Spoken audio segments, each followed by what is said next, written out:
ഇതിനൊക്കെ വേണ്ടി നമ്മൾ വായിക്കണേ, പക്ഷേ ഇതിനൊന്നും വേണ്ടിയല്ലാത്തൊരു വായനയും കൂടി. അക്ഷര സ്നേഹികളെ ഒത്തൊരുമിച്ചിടാം. വിനാശകരമായി വളർന്നു വരുന്ന അഴിമതിയും അനീതിയും തുടച്ചു നീക്കുവാൻ കഴിയുന്ന വിധം പരിശ്രമിക്കും. ചെറിയവനില്ല, ഒന്നാണെല്ലാരും. വായിക്കണം, നമ്മൾ വായിക്കണം.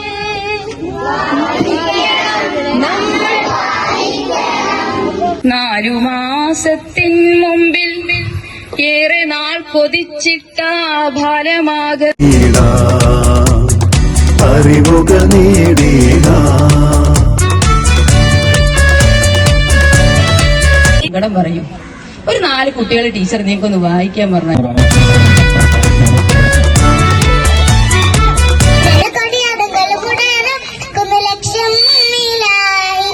ഒരു തത്തിനൊരുങ്ങിക്കൊണ്ടിച്ച് പതിനടുത്തും ഉള്ളു തടിച്ച് മതിച്ച്